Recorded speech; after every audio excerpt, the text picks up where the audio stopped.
Welcome back to the vlog of insanely fit. हम Saturday Sunday इस weekend पे गए थे बाहर घूमने के लिए, जहाँ पे हमने किया स्टे।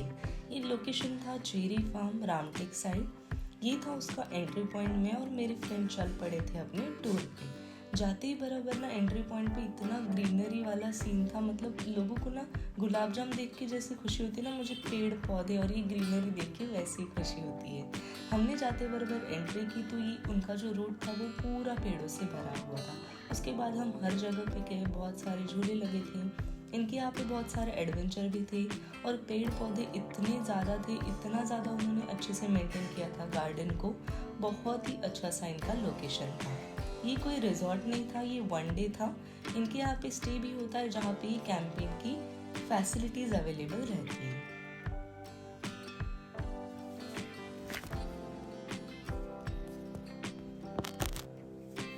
बहुत सारी चीज़ें रखी गई थी, पुरानी चीज़ें, बहुत ही क्रिएटिविटी से रखी गई थी। खेलने के लिए भौरे रखे गए थे, कंचे रखे गए थे। और ये मेरा जो बचपना है ना, अब तक गया नहीं है। और वैसे भी सब में थोड़ा ना थोड़ा बचपना हमेशा रहना ही चाहिए, उसके बिना ज़िंदगी में मज़ा ही नहीं। इनका स्पेस मुझे बहुत अच्छा लगा। नीचे इनकी जो मिट्टी थी वो इतनी ठंडक प्रोवाइड कर रही थी, बहुत ही अच्छा व्यू था।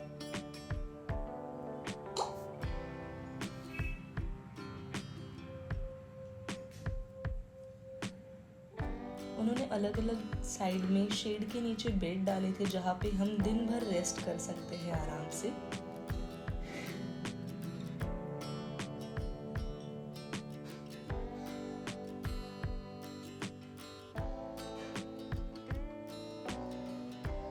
फिर मैं ये डक के साथ हाइड एंड सीक खेलना चाहती थी, लेकिन ये तो मुझसे दूर ही भाग रहे थे। तो फिर मैंने सोचा मैं अकेले ही एंजॉय कर लेती हूँ।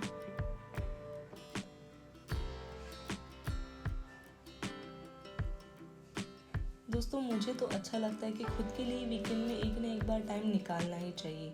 मी टाइम बहुत ज़्यादा इम्पोर्टेंट है। अगर आप खुद को फ्रेश नहीं रखोगे, हैप्पी नहीं रखोगे, तो वीक भर में जो है ना, आपका मन जो काम में नहीं लगा रहेगा, आप अच्छा फील नहीं करोगे। इसलिए खुद के लिए टाइम निकालो, बाहर जाओ, एंजॉय करो, खुद को अच्छा फील करवाओ। Self care and self love is important. उसके बाद सबसे इम्पॉर्टेंट एंड सबसे हैप्पी प्लेस, हैप्पी और फन वाला जो हमने किया ना, वो थी एक्टिविटीज़, एडवेंचर। और ये मैंने क्लाइंबिंग वाला किया था, जिसमें स्टार्टिंग में तो मुझे लगा मैं आराम से ऊपर जाके घंटी बजा दूंगी, लेकिन अब देखते हैं मैं कितना ऊपर चढ़ पाई। जैसे जैसे मैं ऊपर जा रही थी ना, थोड़ी थकान बढ़ रही थी, क्योंकि हाथों की ग्रिप के लिए ज़्यादा स्पेस नहीं था वहाँ पे। फिर भी मैंने कोशिश की कि मैं ज़्यादा से ज़्यादा ऊपर जाऊँ।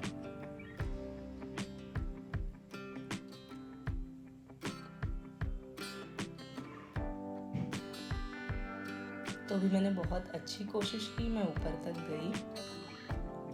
अभी बीच में मेरी हवा टाइट हो गई थी, मुझे लग रहा था कि अभी मैं हाथ छोड़ दूं, लेकिन फिर मैंने ट्राई किया थोड़ा और एक स्टेप बढ़ाने का।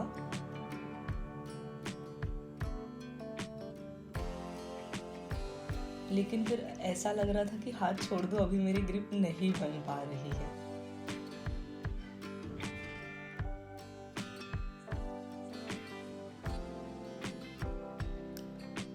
मैंने बीच में ही हाथ छोड़ दिया और ये मैं आ गई नीचे। फिर भी इसमें बहुत मज़ा आया, स्ट्रेंथ पता चली कि मैं कितना ऊपर चढ़ सकती हूँ। हाथों की ग्रिप इसमें बहुत ज़्यादा इम्पोर्टेंट थी, लेकिन स्टिल मज़ा आया। उसके बाद इनके यहाँ पे अलग अलग टाइप के झूले थे। पेड़ का जो खोड रहता है ना, उससे इन्होंने झूला बनाया था। और ये व्यू देख रहे हो आप, ऐसा लग रहा था मैं नागपुर में हूँ ही नहीं, मैं कहीं और ही जगह पे हूँ।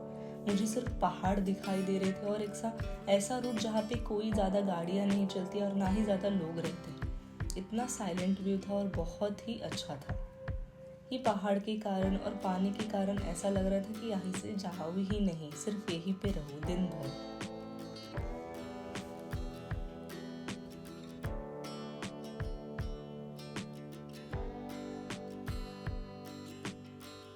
बहुत ही खूबसूरत व्यू था। वहाँ से आने के बाद फिर से हमने झूला झूला और बहुत इंजॉय कर रहे थे, एकदम छोटे बच्चों की तरह।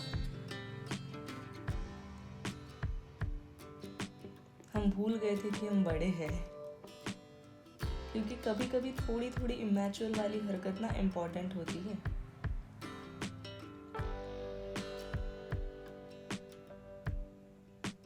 फिर हम निकल पड़े थे बहुत ही एक हिस्टोरिकल प्लेस के लिए, जहाँ पे हमें थोड़ी सी ट्रैकिंग करनी थी। पहले हमने किया ट्रैक, ये फार्म से ज़्यादा दूरी पे नहीं था, 10 से 15 मिनट का ही रास्ता था।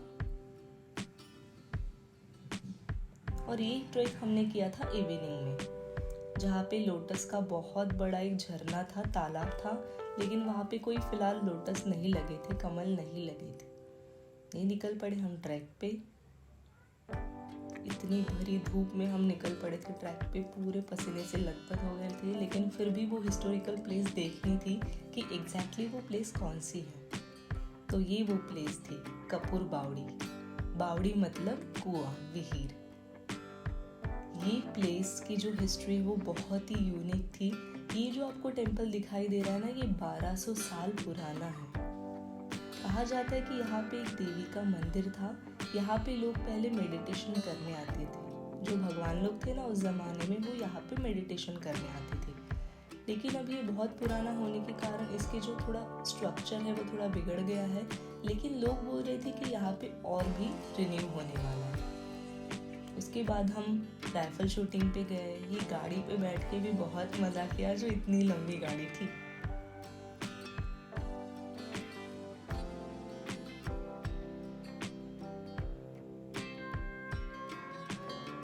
राइफल शूटिंग के वक्त मेरे फ्रेंड को हाथ में लग गया था और ये हमें लेने के देने पड़ गए थे। जैसे जैसे शाम हो रही थी और भी ज़्यादा मज़ा आ रहा था, क्योंकि छाँव आ रही थी, हमें बहुत अच्छा फील हो रहा था। इन्होंने जगह जगह पे साइकिल्स पे पेड़ रखे थे, नए नए टाइप के झूले थे। डाइनिंग में भी बहुत अलग था, जो उन्होंने वुड से बनाया था, पेड़ के वुड से। उसके बाद हमारा हाई टी का टाइमिंग था। हाई टी में हमने खाए पकोड़े और भी। ये था रात का व्यू। रात में इन लोगों ने बहुत सारे टेंट लगाए थे। जो स्टे कर रहे थे उनके लिए स्पेशल टेंट थे।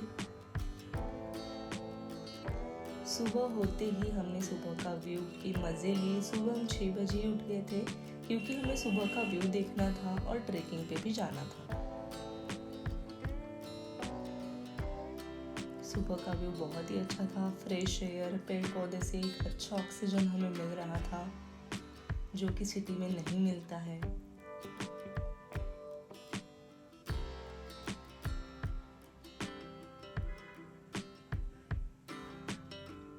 दोस्तों, हमारा कैंप होने के बाद दूसरे दिन हम चल पड़े थे ट्रैकिंग के लिए मनसर। ये बहुत ही ज़्यादा पुरानी और ओल्ड प्लेस है। कहा जाता है इस प्लेस को होके 2200 साल, मतलब कि ये प्लेस 2200 साल पुरानी है। ये एक स्तूप जैसे दिखाई देता है। कहा जाता है कि ये जो प्लेस है, यहाँ पे एक बौद्ध रहते थे जिनका नाम था नागार्जुन, और यहाँ पे उनके हड्डियों के अवशेष भी मिले। बहुत सारी मूर्तियाँ भी मिले हैं, अलग अलग पत्थर मिले हैं। ये जो नागार्जुन है वो एक बौद्ध थे, जो दवाइयाँ निकालते थे, दवाइयाँ खोजते थे और दवाइयाँ बनाते भी थे। जब कहा जाता है कि यहाँ पे जो उत्खनन हुआ था, तब उस टाइम पे वहाँ पे बहुत सारे गोलियाँ, मतलब कि मेडिसिन भी मिली थी, और ऐसे पत्थर मिले थे जहाँ पे एक लैंग्वेज लिखी गई थी। उस लैंग्वेज का नाम है नागलिपि। लेकिन वो लैंग्वेज आज तक कोई भी नहीं पढ़ पाया, क्योंकि वो बहुत ज़्यादा पुरानी लैंग्वेज थी। अमेरिकी के एक लड़के ने ट्राई किया था उस लैंग्वेज को पढ़ने के लिए, लेकिन वो नाकामयाब रहे। लेकिन ये प्लेस बहुत ही अच्छी है। हाइट पे जाने के बाद आपको पूरा रामटेक का जो व्यू है वो अभी भी ये ईंटें बहुत अच्छी है, क्योंकि यहाँ पे बहुत सालों पहले 1-2 बार भूकंप आया था, और जिसके कारण इसका स्ट्रक्चर थोड़ा सा बिगड़ सा गया है। लेकिन आप सोच सकते हो, इतने हिस्टोरिकल प्लेस आज भी नागपुर में, लेकिन उसकी लैंग्वेज कोई भी पढ़ नहीं पाया, इसलिए उसका नाम रिकॉर्ड नहीं हुआ है। अदरवाइज ये नागपुर में नंबर 1 और फर्स्ट प्लेस पे ये प्लेस रहती, फर्स्ट जगह पे ये प्लेस रहती। तो दोस्तों, आई होप आपको मेरा आज का व्लॉग अच्छा लगा होगा। प्लीज़ कमेंट सेक्शन में कमेंट करना मत भूलना।